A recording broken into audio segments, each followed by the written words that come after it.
Turn off your mind, relax and float downstream.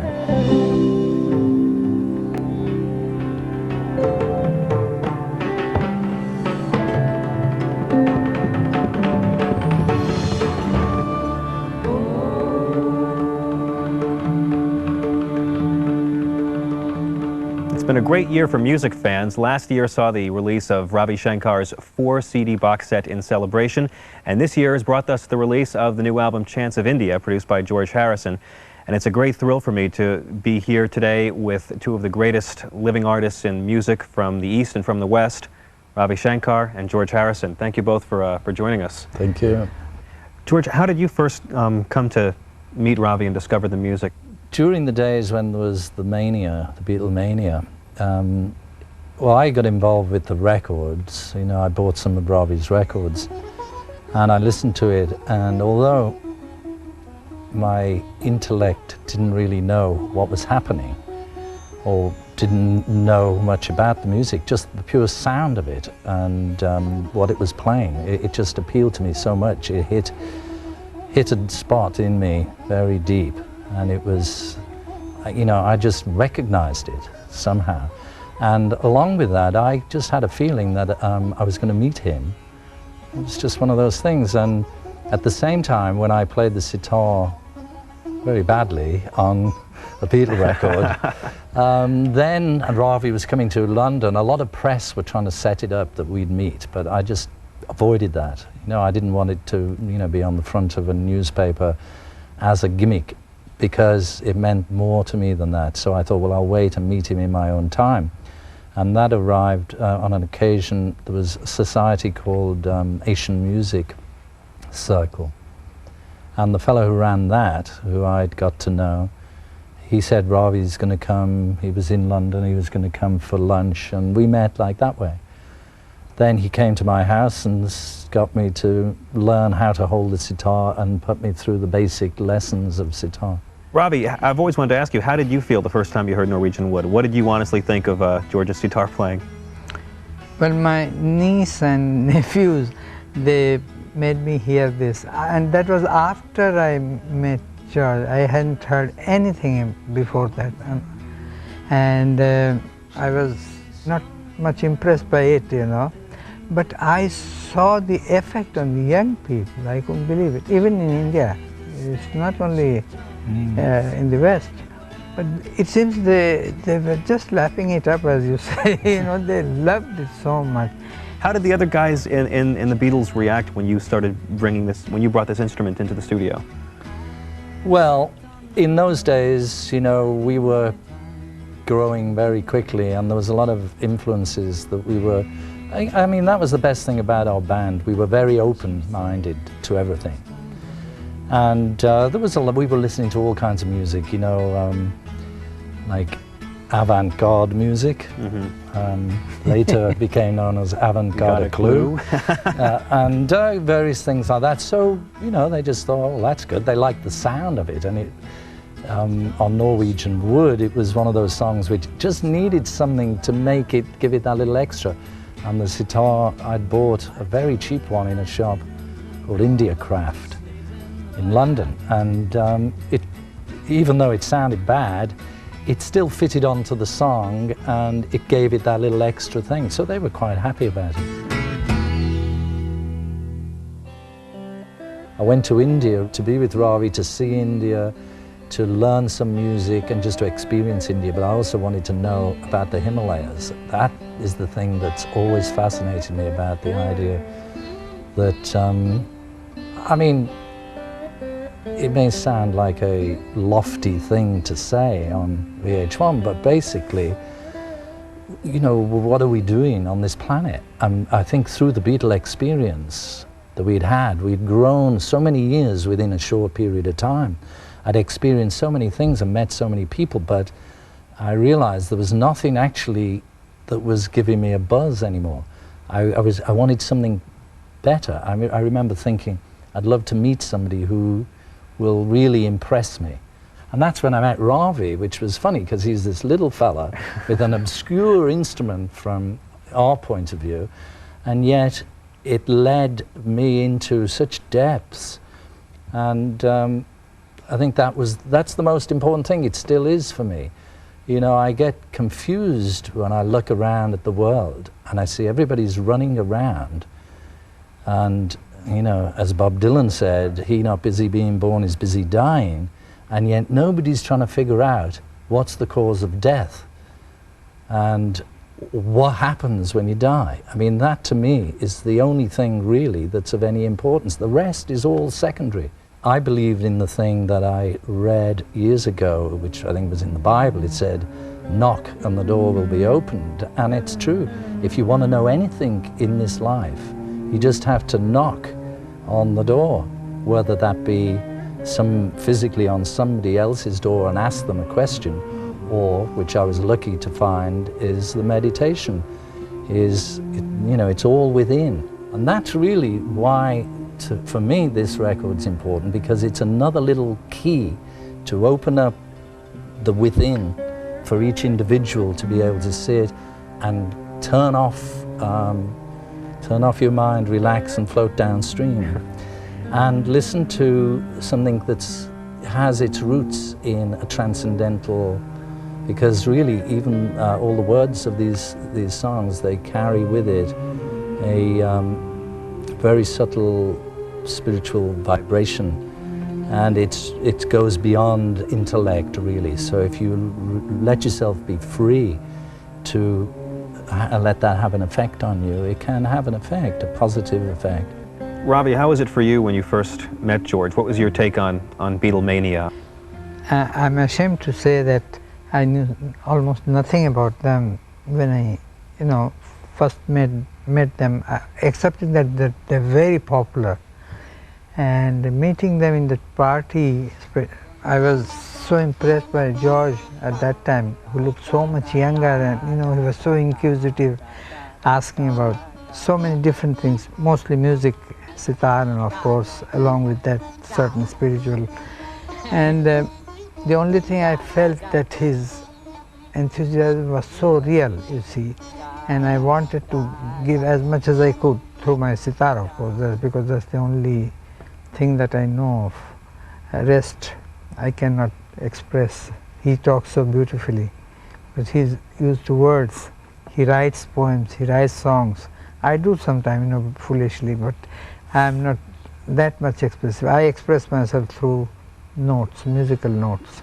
So it's a different way of, but anyway, as you said, when I met him, and we started off immediately after a few days, as you said earlier, to sit properly, how to hold the sitar, and you know, how to handle the finger position and all that, the basic things. And he was so interested and he was so quick in learning.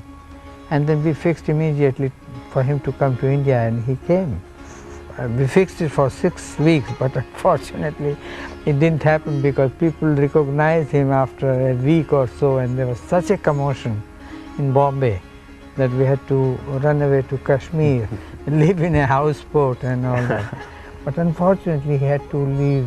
There was some probably Sergeant Pepper or something was getting. Happened. Then I found, my God, what a I couldn't believe that any 4 people could create such, you know, storm all over the world. The Spice Boys. And it was not that I was unknown or anything, you know, I was playing concerts in Carnegie Hall and different places, but as a classical Indian musician. But with the moment it was known that he has become my disciple, and it was like a wildfire. You know, I became so popular with the young people all of a sudden, and I was rediscovered, as I say. And then I took that role of a superstar for a number of years because of him. That, you know, the whole thing was going a bit not to my liking because of the association of drugs and things like that. So I really had very difficult time for next few years to put my also projected in this particular record.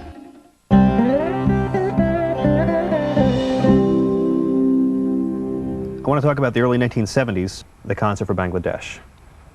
Now, how did this all come about? Was it Ravi who set it in motion? Yeah. It was that period, you know, when Eastern Pakistan and the Pakistan government had problems, and they wanted to get separate, and then they wanted to name it Bangladesh. It was mainly of the language issue. It started with that, and then it became a big political issue. But our concern was, my concern was that many of my relatives were there. They came as refugees, a lot of children, and so all that was very painful to me. And I was at that time planning to give a benefit show and maybe raise $20,000, $25,000, $30,000 and send it, you know, as. And George happened to be in Los Angeles at that time, and he saw how unhappy I was, and I told him. He said, "That's nothing. I mean, let's do something big." And immediately he, like magic, you know, he phoned up, fixed Madison Square Garden and all his friends, Eric Clapton, Bob Dylan, and it was a magic, really. And he wrote that song also, Bangladesh. So overnight that name became known all over the world, you know. America was actually shipping armaments to Pakistan, who were, you know, just massacring everybody. And the more I read about it and understood what was going on, I thought, well, we just got to do something, and it had to be very quick. And what we did really was only to point it out. That's what I felt. It was a very controversial thing in Bangladesh. John Lennon used to get in trouble all the time for his activism. Did anyone tell you, you know, look, it's a little bit hot, no, don't go there, don't, were you discouraged at all by people for pursuing it? No, not really. I think that was one of the things that I developed just by being in the Beatles, was being bold. And I think John had a lot to do with that, you know, because John Lennon, you know, if he felt something strongly, he just did it. And, you know, I picked up a lot of that by being a friend of John's, just that attitude of, well, just go for it, just do it. Bangladesh concert. It was just pure adrenaline, and, you know, it was very lucky that it came off, because all the musicians weren't there. Medley, George. Yeah,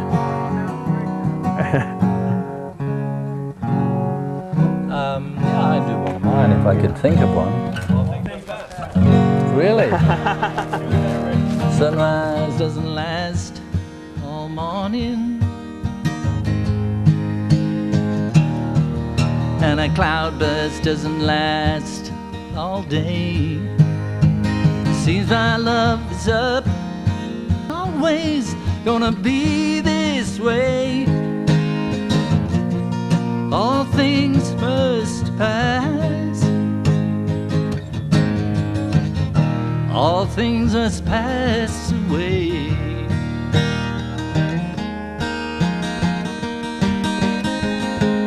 And a sunset doesn't last all evening, and a mind can blow those clouds away. And after all this, my love is up and must be leaving, but it's not always gonna be this way.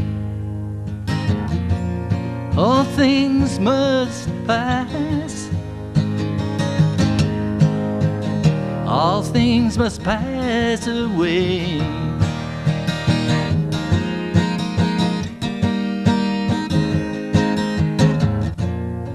All things must pass,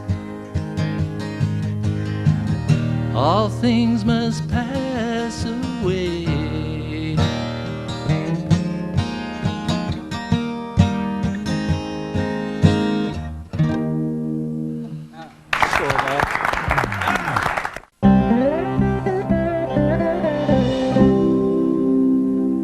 I'd like to start off talking about the Chants of India album, because it's a real beautiful CD, record, whatever we call them these days. Do you think that an American audience is going to be able to relate to the music on the album? I think so. It's like, first of all, it's not really like sitar music. I know Ravi's sitting here with his sitar. Everybody knows him from sitar music. But it isn't really sitar music. I mean, it's basically spiritual music, spiritual songs, ancient mantras and passages from the Vedas, which are the most ancient text, you know, on the earth. And so it's like these ancient songs, which are all spiritual music, but trying to put it in a context where it doesn't change it from what it basically is, but at the same time, the instrumentation to make it palatable to not just Westerners, but to everybody.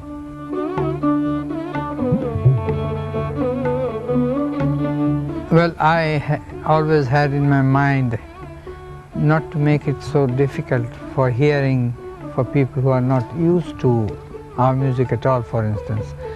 But apart from the words, which are very old and they all mean the almost same thing, you know, peace, love, for ecology, for trees, for nature, for human being, body, spirit, everything. Till about 30 years or 40 years ago, these were absolutely not heard. You were not permitted to even, you had to give it only to your disciples, you know, and that also privately in the ear, not loudly. But now books are all, you know, printed, everything is out, is even in network, you know. So as far as the words are concerned, they are open now, but the tune that I had to give or arrange slight orchestration in the background was with this very thought that it should match this old sentiment of whole spiritual context that it has. At the same time, not be too much, you know, or sound very ritualistic or fundamentalistic or anything like that. That's the main thing which I tried.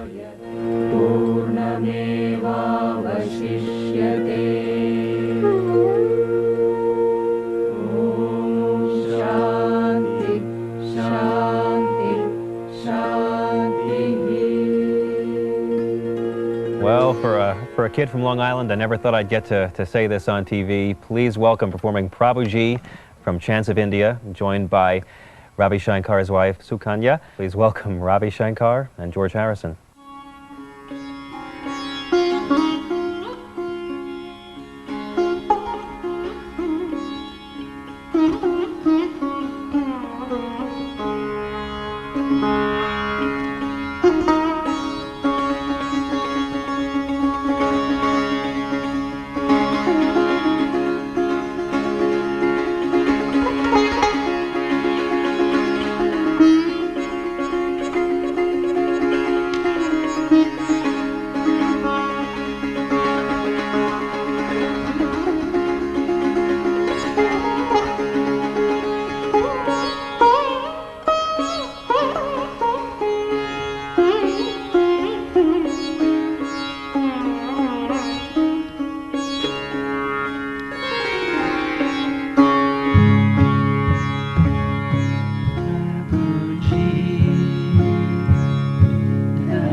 All holiday weekend, we're saying thanks by giving you the best we've got. The best concerts, movies, and more, including the VH1 premiere of Fame tomorrow night at 9, 8 Central.